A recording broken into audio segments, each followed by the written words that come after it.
Good morning, everyone. It's 10 o'clock, so we'll get started. Thank you for joining us today.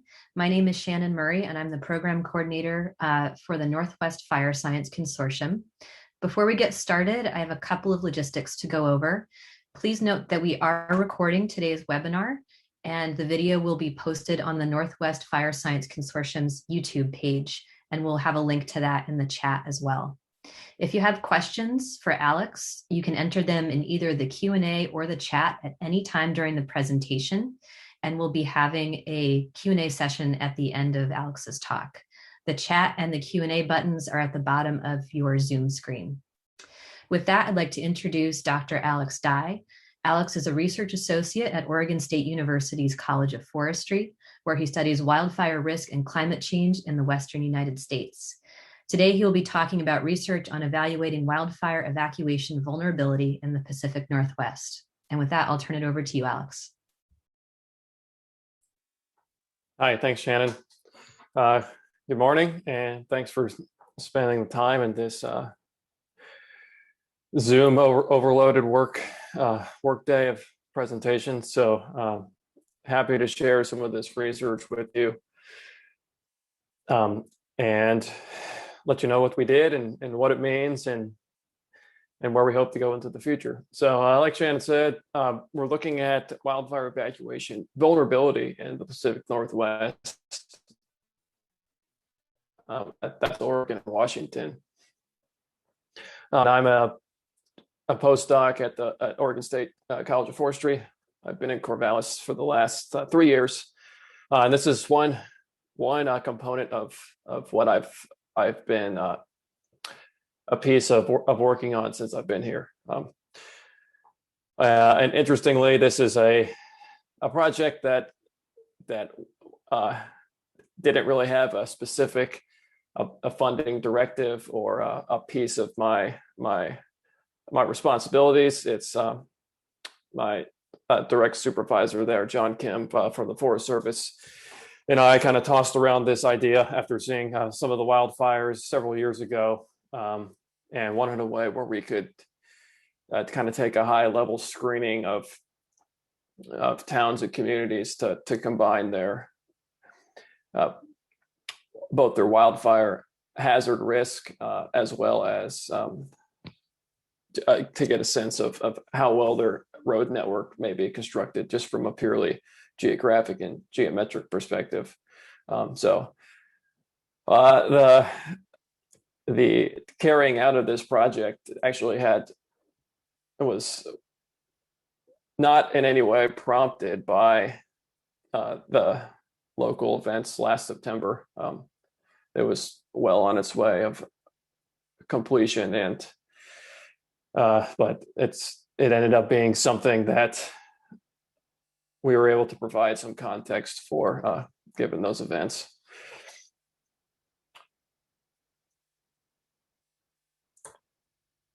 Let's see. The work in this that I'm going to discuss in this talk was published in Natural Hazards in January of this year. So if it piques your interest, I'd point you to that. That'll go through some of the methods and results and implications and what the limitations are, what the advantages of the kind of approaches that we took. So that's that paper. And I believe it's up on a paywall in Springer, unfortunately. So if you don't have access to get it, please email me or any of the authors on that list if you happen to know one of them personally. And we'll be happy to send along a copy of this if you're interested in reading it into more detail and taking a closer look at the figures and data.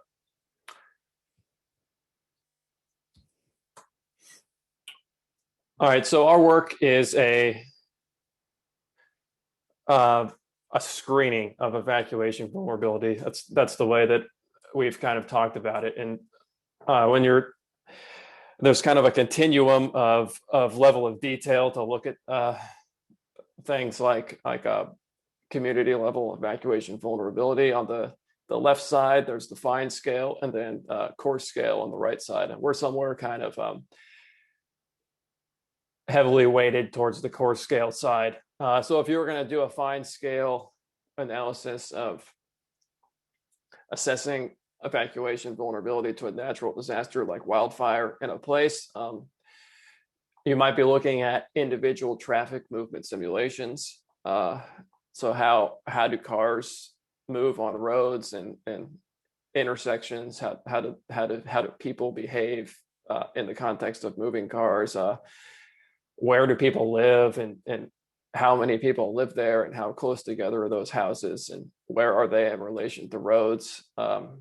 And those are scenarios that would be quite computationally expensive, and aren't really in the expertise that I or anyone on our team at that point in time really had. And for most of those analysis, you might be looking at a specific neighborhood, or even finer scale than a specific neighborhood.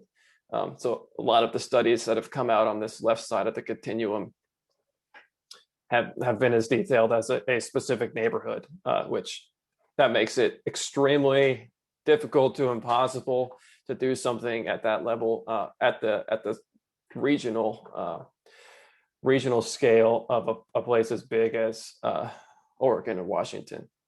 And then on the right side, the coarse scale, autocorrect misspelled that, apologize for that.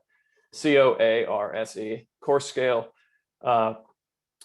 taking a regional approach. This is where in order to assess a region as a whole, and to compile these different characteristics of hazard vulnerability, you would kind of sacrifice some of that fine scale individual road and car and some of those individual neighborhood simulations. You would sacrifice that to take kind of a higher level approach, higher level look at things, that smooths out some of that very specific community level data. And while you sacrifice some of that fine scale simulation information, what you gain is kind of being able to take a step back and summarize the region as a whole unit, and then you can draw some of these broader connections between places that look similar, and get a sense of why do those places look similar, and what's driving that, and you can kind of isolate where maybe you would want to zoom in and hunker down and take a closer look at places that you might not have thought about before, or you might not have thought about why you want to take a closer look at those places. And so we're somewhere on that right side, looking at the coarse scale. We've kind of taken the term screening approach to think about this, as we're really just taking some surface level data that on the geometric qualities of the road networks around these towns, as well as spatial fire hazard, and just screening about 700 different communities for coincidence of multiple risk factors. And then we want to sort of isolate and group places that have lots of those risk factors combined. So it doesn't mean that just because a place has high risk factors, lots and lots of risk factors, that it's necessarily going to experience a evacuation problem. But what that really means is that because a place has so many risk factors, it's worth looking into in more depth to see if there's something that we can glean on how to prepare. So all that said, I'd like to be really clear about things that this project cannot answer, and also what it can answer. So there are some disadvantages, and there are also some very good advantages in what I've just laid out. So things we can't answer. The big one: should people evacuate? That's not something that we can touch with this approach at all. There's reasons for and against that, and for and against that in every situation and every place. So that's not a question that's going to be answered here. Which roads are good for evacuation? That's not something that can be answered here. That would take a little more of a fine tooth comb to go down and look at each individual road, and also get local feedback onto what those neighborhoods and communities might think would be their routes in the event of a scenario. How much time is needed? That's not something we can answer. Where is the fire coming from? That's not something we're going to answer. But that's something that can greatly influence all of those questions above that one. So which roads are good for evacuation probably depends where the fire is coming from.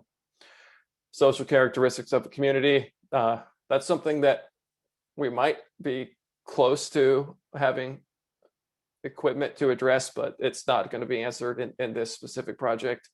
Is a community prepared for a fire? That gets into those more local stuff. And then where should new routes be placed? This is something that I've gotten emails about after this paper has, after people have seen this paper, and it's not something that we're looking at here. But on the other side, things that can be answered: which places have multiple risk factors? So where are some of our screening metrics popping up high in multiple different ways? And what do those places have in common geographically and in terms of just what their roads look like, and what kind of fire hazard? Is it a fire hazard based on likelihood, or is it a fire hazard based on more so weighted towards intensity, fire intensity, and how bad the fire might be? Are there specific groupings of geographic areas that might be indicative of both fire hazard and evacuation hazard?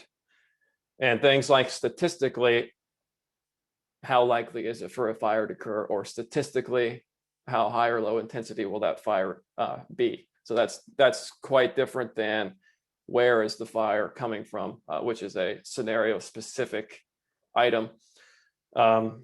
We're talking about statistically, how likely is it for a fire to occur? We're just looking at landscape scale characteristics combined with an understanding of where fire has occurred in the past, to assign probabilities to those things.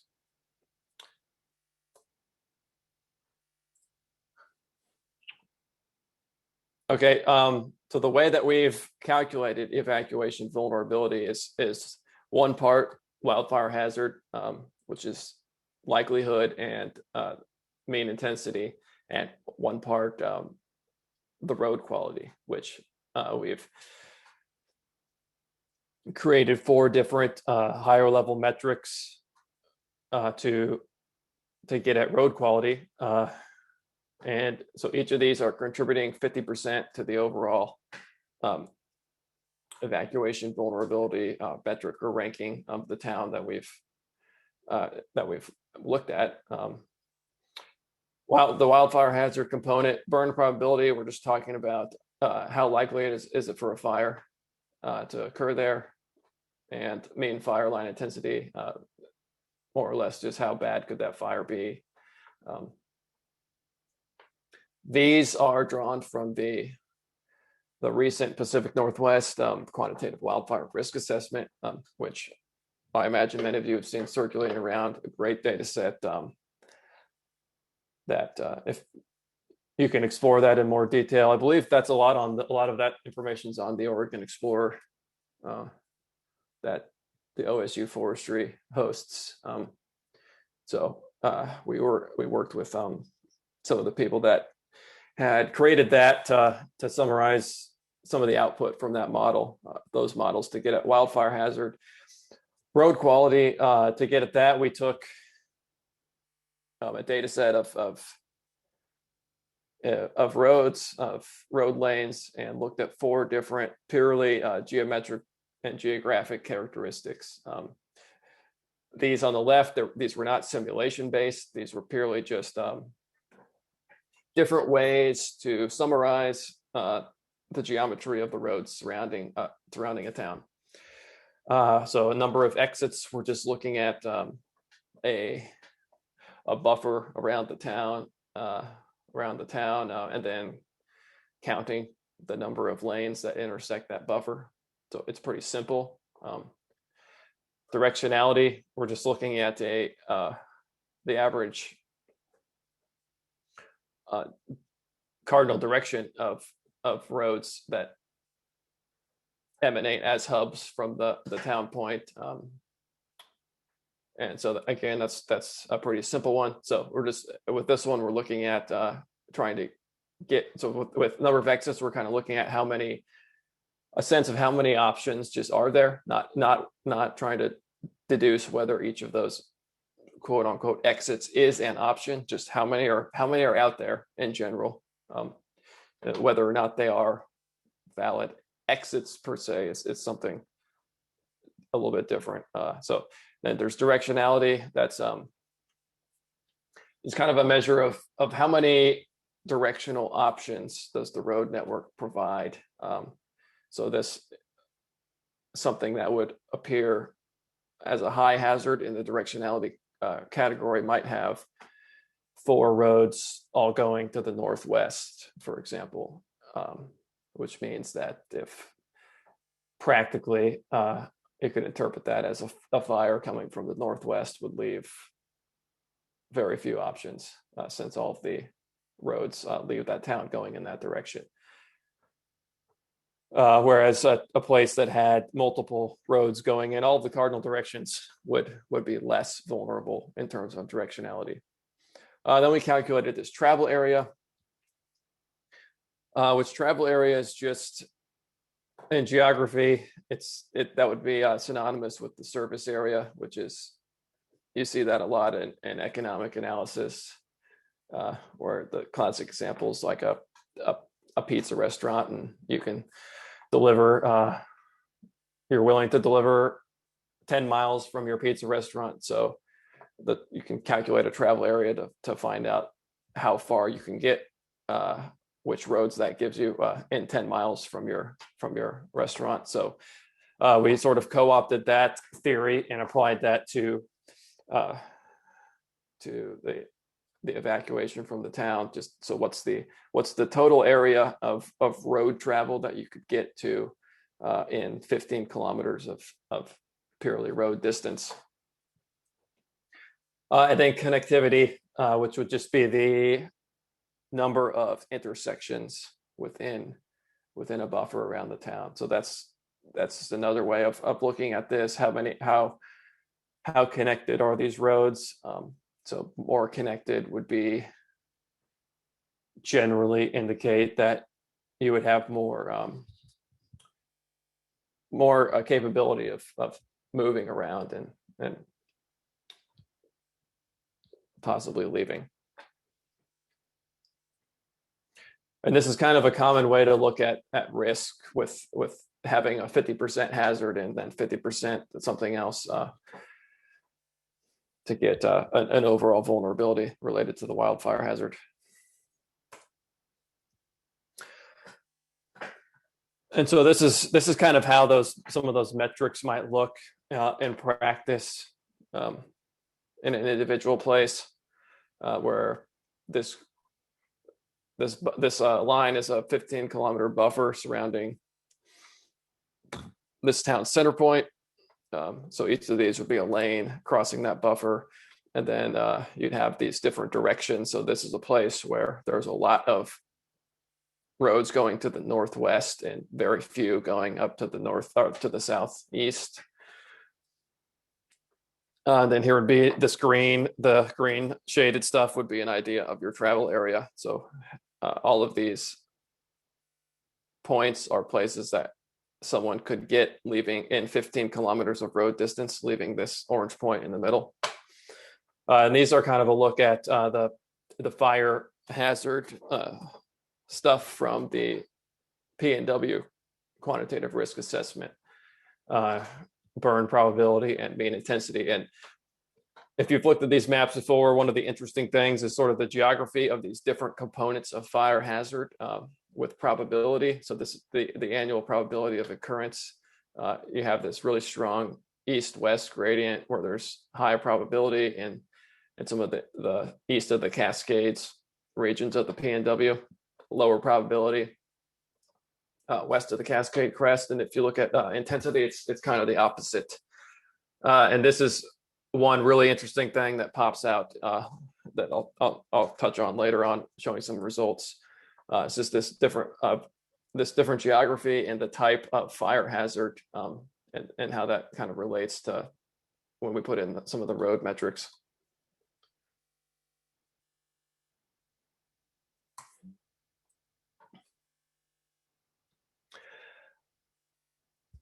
Okay,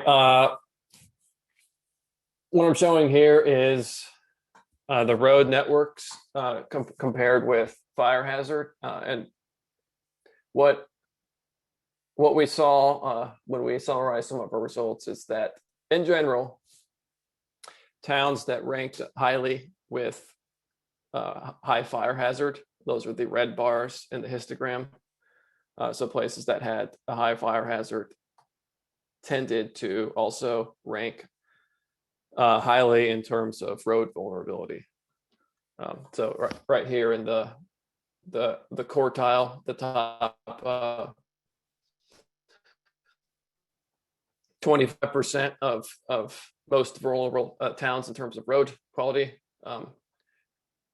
Over 75 of those are in the highest fire hazard, and that just the fire hazard gets lower as you go down into the better roads. So better roads have lower fire hazard, poorer roads with higher fire hazard.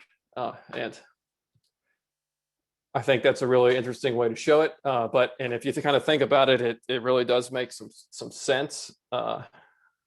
If places that have a lot of roads might be more connected and more urban and less isolated than some places that could be stuck up in the mountains with less road options and lots of high fire hazard area directly surrounding.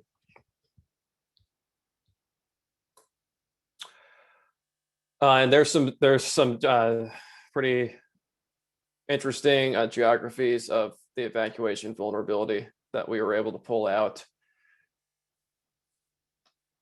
A, you're showing the road qualities, B, fire hazard, and then C is the combined fire and road hazard.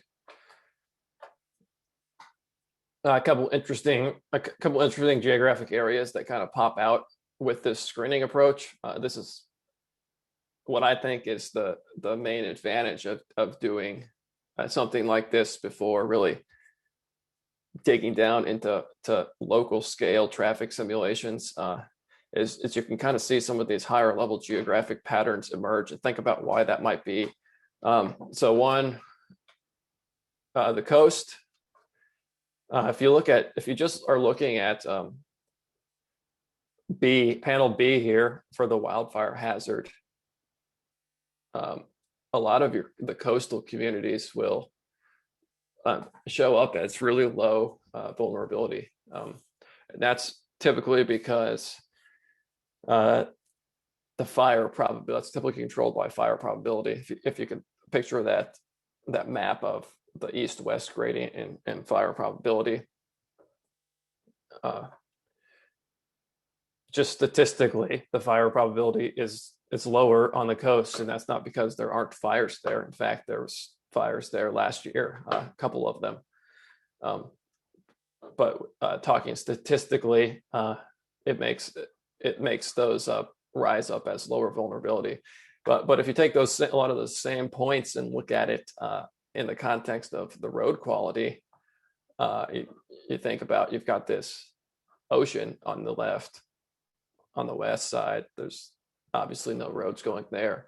And then you have the extremely steep, rugged coast range popping up directly to the east.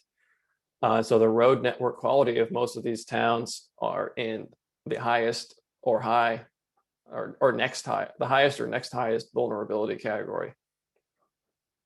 And so when you combine those, you start getting a little bit more of a nuanced sense of the risk that might that some of these communities might face and prepare for on the coast.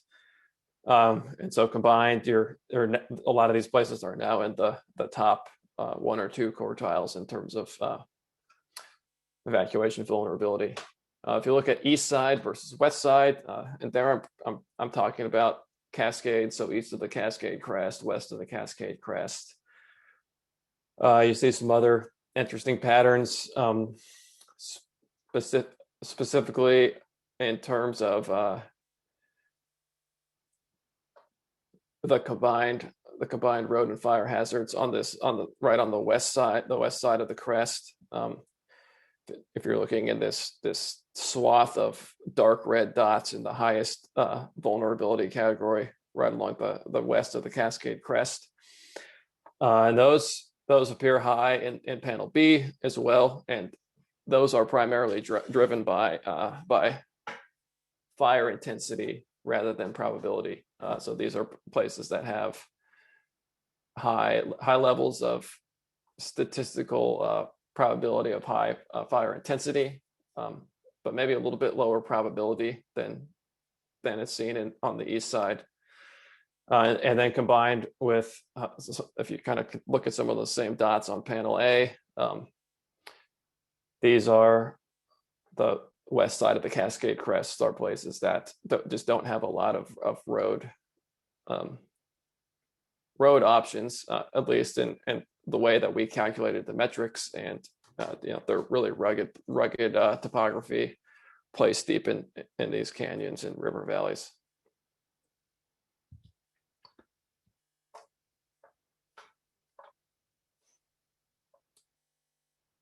And then some of the ex-urban communities. That's another one that pokes up. Kind of around the edges of the Willamette Valley is one place where I see the ex-urban communities show up in terms of vulnerability. So using this kind of screening approach, we can pull out these broader geographies that would not be possible going into individual town simulations. So it's good. I'm going to skip this for the moment. You can find this in the paper. We basically did a cluster analysis to kind of statistically group towns in terms of all the fire and road metrics that we used. But I think it's a little bit with the way time's going, it's a little bit more in the weeds than I imagine you're interested in. This is also from the paper, west side versus east side. So triangles, you're looking at towns that are east of the Cascade Crest. Circles, you're looking at towns that are west of the Cascade Crest. And you can kind of get this sense of how fire intensity, which is on the left axis, and burn probability, which is on the x-axis. And in your east side towns with the triangles, many of these exist in this space that are in the top half, the top right of burn probability. So the top half most vulnerable in terms of burn probability. Whereas on the west side, most of those towns are in the bottom half of the burn probability. But if you look at fire intensity, most of this upper space is co-opted by the circles, the west side towns, and then you have this space kind of the far right and far up upper quartile here, where you're getting sort of the nexus of where those two meet, where you get high intensity and high probability, and a lot of the towns that are in the dark red and the orange that appear in this top right category, which indicate the most vulnerable in terms of the road metrics. So these are a lot of the ones that have the combined. So talking about which places have those co-occurrence of multiple of these screening metrics, and why might that be? and what can we glean from that information. You're kind of looking at that top right quartile there.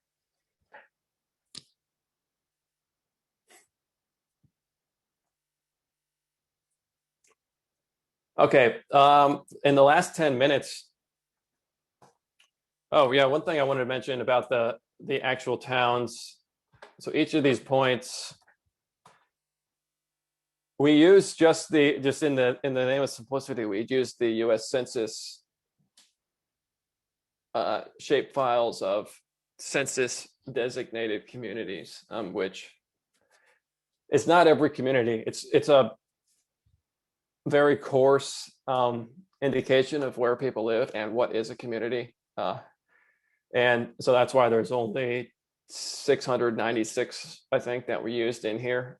So things that aren't in that shapefile are towns that are not census designated communities, which includes a lot of unincorporated towns and just other towns for whatever reason aren't census designated communities. So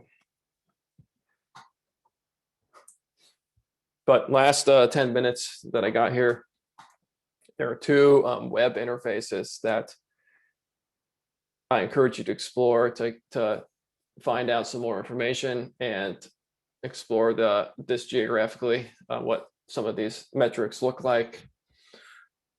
And I want to kind of just walk through those and talk about that in a little more detail. So the first one is do a new share. The first one is this Rma Dashboard, which is the risk management assistance, which is a set of maps for some of the U.S. Forest Service risk management assistant response things. Just a way to get some information and display some of the things that we've presented in this analysis. All right, so this is it, the Risk Management Assistant Dashboard. You can access it at this web address. Maybe I'll pop that in the chat before we're over here. Let's pop it in the chat for you all right now.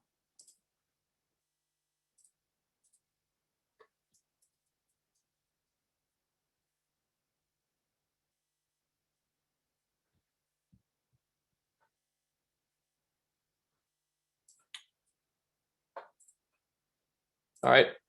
So this is the Risk Management Assistant Dashboard. You go to the Spatial Products Map Viewer.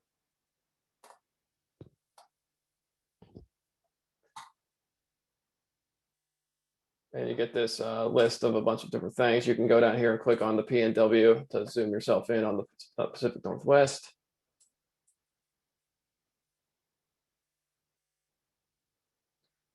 And then they'll have a bunch of different layers, but here's the two that relate to this analysis. And we've worked with Rick Stratton from the U.S. Forest Service to get these up here. And I like how they're displayed up here in terms of the quartiles. So this is one thing I like about having the four quartiles is you've got the highest, high, moderate, and low. It sort of re-emphasizes, I think, the point of the screening approach that we've done. We would like to consider, in the way that we've considered it in the paper, is this highest vulnerability is kind of a category. And within that, you have, so with about 700 towns, one of those quartiles is about 170 different points in that highest vulnerability category.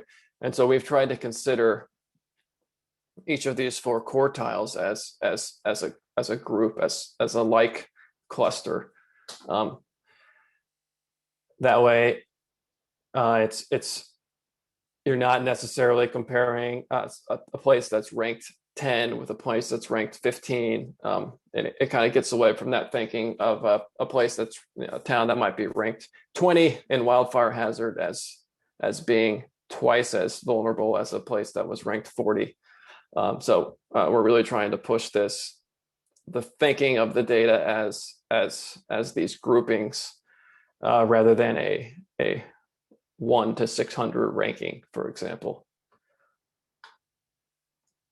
And thinking of these places that are the dark red as places that exhibit a certain array of characteristics that combine to put them at the highest vulnerability category.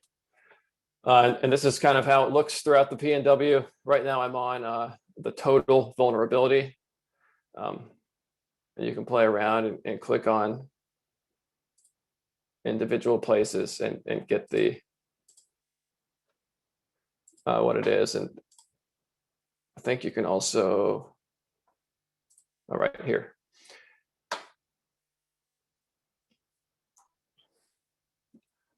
Oh yeah, clicking on the legend. That's another way to take you to the paper and a summary of what it means. Then we have the road quality one up here, which is that like the panel A that just shows the 4 poorest, poor, good, and best road metrics.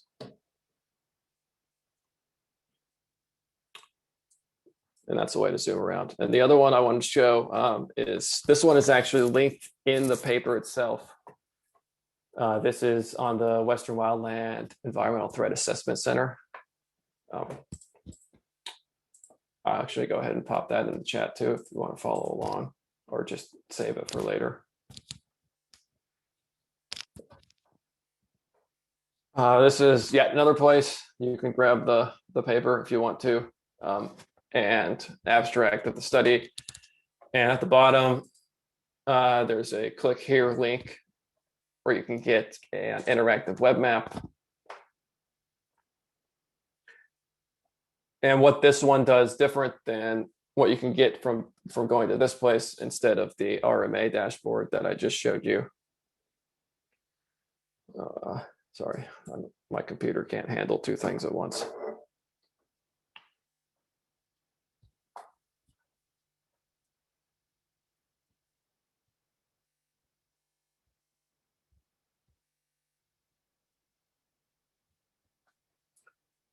But this, when we pull up the stuff on the WETAC map, that will show, they'll divide it out into each of the 6 metrics: the connectivity, travel area, directionality, number of exits, as well as the main intensity and burn probability. So you can explore how each of those different ones contribute to the whole.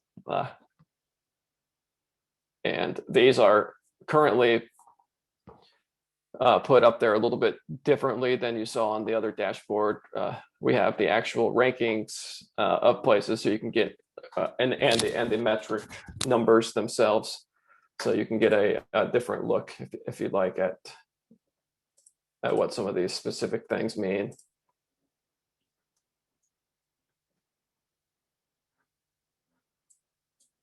I know it's taking a while to load, but so for example, these are just the rankings. So 0 to it's instead of 4 quartiles, really it's up here as 1, 2, 3, 4, 5, 6, 7 categories by 100. So 0 to 100 would be most vulnerable in that category, and 600, 700 would be least vulnerable in that category. Yeah, so if this will ever load for us, we could pop up some of those information.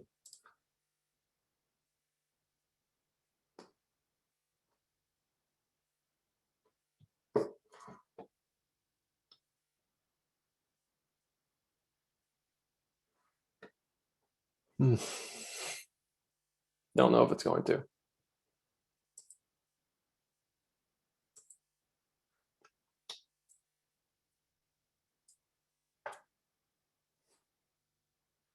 All right, so maybe I'll just let this try to load, and then we're at 40 minutes. So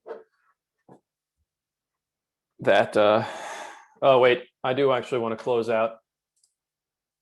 I'll see if that loads, and maybe we can come back up to it after the questions. But anyway, so I've made a big point throughout the talk of things, of what we can say and what we can't say. So what do we need to improve, and how? there's just a lot of things. I mean, you could go so far into the weeds with this, and we kind of need to go so far into the weeds with this to get to a point where we can really get a handle on this issue, because it's an important issue. So I want to take it to the next, to kind of take this foundation and move forward. And so some of the things that, some of the avenues of inquiry that could allow for improvement, like, so what roads are actually evacuation routes. So I just went in and Google screenshotted one of the roads in the road data set. Like, nobody's going to use that. I highly doubt that this is going to be something that someone would evacuate on, unless there's houses at the end of this, which gets into the question of, where do people actually live? A GIS shapefile layer from the U.S. Census Bureau, that's simply a point. A town in reality is not a point on a map. It's a collection of different houses and neighborhoods, and so getting at, where do those people actually live, and what's the housing composition and density spatially throughout that community. That's a really important next step. So zeroing in on some better representations of housing density, and where people live, what is a community, where could the fires approach from. So this is a just a little thing that one of our co-authors, Andy McFoy, pulled out of the Pacific Northwest risk assessment, as one simulated wildfire, and this would be the ignition, and then it's spreading into a town here along 58. So if we could get to the point where we can look at these actual scenarios, where does the fire start and where does it come from, we could certainly hone in on some of these questions, like which roads are realistic routes, and how does that affect where people live. Inequality. So this is a really neat paper that I pulled this from Davies 2018 and PLOS 1, called "The Unequal Vulnerability of Communities of Color to Wildfire," and kind of a similar approach to how we had the wildfire hazard on the right, and then they had a bunch of different socioeconomic categories on the left. So can we incorporate that? Because there is inequality in these variables, like where people live and what the housing density is. There's overarching socioeconomic stuff on top of that. Community preparedness. So different places might just be more ready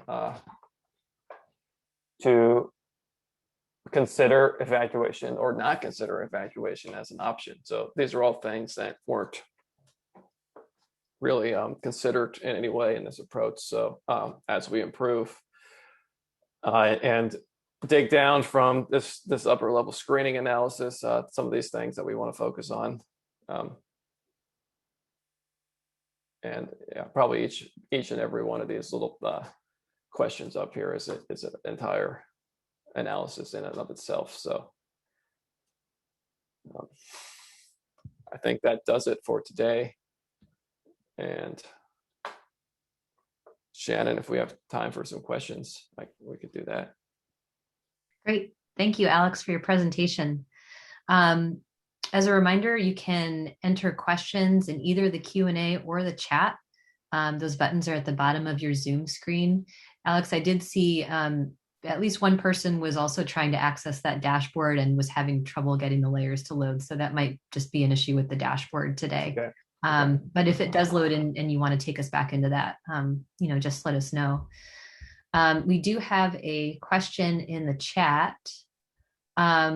What kinds of roads did you include in your analysis? What level of dirt roads were considered? And I know you showed an example of one of them, but if you could go into a little bit more of the types of roads that you included.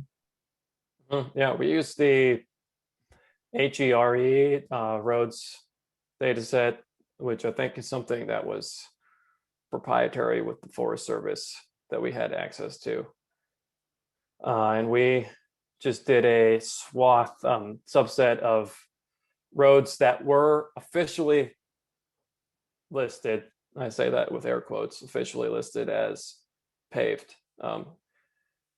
And for the most part, that seemed to subset out a lot of the dirt track roads going up through the mountains. But as you know, obviously with that picture, it's not taking out all dirt roads across the board. So that's the data set we used. And we kind of tossed around a couple of different ones, and that one, even though it was a proprietary data set, was appeared to be the most complete, and as opposed to some of the stuff that you can get from the census or.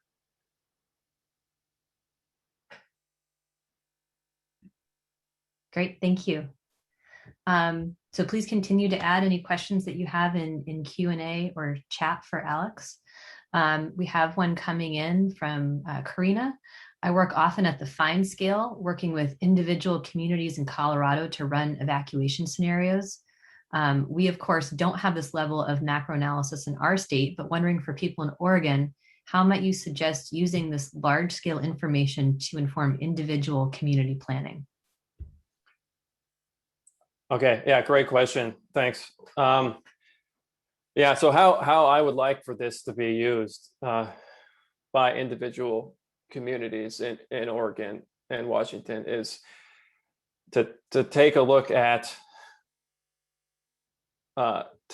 those maps and the highest, high, moderate, and low quartiles and figure out where your specific town lies in those quartiles, and if you're in the highest quartile, what that means to me is that there's a number of these risk factors that are all kind of saying the same story, even though any one of those individually, might have some errors or some not quite telling the whole picture, but taken together, those places in those high vulnerability quartiles have all of these different factors telling this, kind of leading up to the same thing, and to me that's an indication. I would like people to take that as an indication that, okay, this is something, because our town is in these categories, this is something telling us we need to look in more detail at what our preparedness is as a town. Do we have some sort of plan in place? Is evacuation even something we want to consider? And take that as a, not that you're the 90th ranked vulnerable town in Oregon, but that these factors are kind of pointing to the fact that there could be some risk there, and that it's reason supporting additional planning from the local environments. So great, thank you, and thank you for that great question. Alex, you mentioned a couple of different areas where you'd like this research to go next. This question of where people actually live and what the roads look like are really critical. Do you have thoughts about sort of how you're going to find those data sources and where you can get to that next finer level of detail for the research that you want to do next? Yeah, I think housing density is kind of where people live in terms of, there's a couple of data sets from Microsoft and others that kind of get at satellite derived rasters of housing density. And I think that's the next step that I'm personally trying to make is leveraging some of those data sets to get a sense of just where are people actually living. So I think in my opinion, that might be the most important next step, and everything kind of hinges off of that. Getting a much better representation of where people actually live. Getting a sense of the realistic roads is something that I would also rank up there as maybe an important next step. And I haven't really thought about that. I haven't really arrived at a conclusion that I'm satisfied with, which is really why I ended up just kind of doing this swath of, which roads were considered paved by this data set and taking that at its face value, because I haven't arrived at a satisfying conclusion for how to get at that other than driving every road in the PNW and making an evaluation. But I think the housing density is something that we're getting to be prepared to do. We're probably set up to be able to do with information that we have. Great, thank you. We have another question. This one's from Dan. He says, thanks for your research. Are you planning or would you consider digging into some finer detailed analyses that would help local communities make planning decisions and investments in defensible space or fire prevention? Oh, that's a good question. I want to be at a point where I'm doing that. I don't know exactly how to answer that. So not at this point. I don't have anything in place based on really my levels of support, kind of some of those finer scale simulations, which that might not be what you're asking. And really my skill levels don't really support sort of the social analysis. So if that's I guess to that point, it's not something I've planned, and I'm not sure I'm in the right position to make that move, but it's something I want to be in place. And one thing I forgot to mention that made me think about is what I really want from talks like this and from people who have read this paper are questions exactly like what Dan just asked. So I'm compiling a formal and informal list of questions that I'm getting from people that want this to be used in a more practical manner, and to get a sense of what would make that more practical to them. So I would definitely like to hear questions like that, so I can, if that opportunity comes up, to get into some more individual community-based conversations and analysis, I can have some data to support that is things that people want and need and are desiring. Great. Well, thank you so much. Thanks for that question, Dan. I'm not seeing any more questions coming in through Q&A or chat, but if you do have follow-up questions for Alex, he shared his contact information at the beginning of the presentation. So please feel free to reach out to him or to Janine and I at the Northwest Fire Science Consortium if you'd like to get in touch with Alex and other researchers on this project. We'll be posting the recording on the Fire Science Consortium's YouTube page. And thank you so much to Alex for sharing your work today, and to all of you for joining us.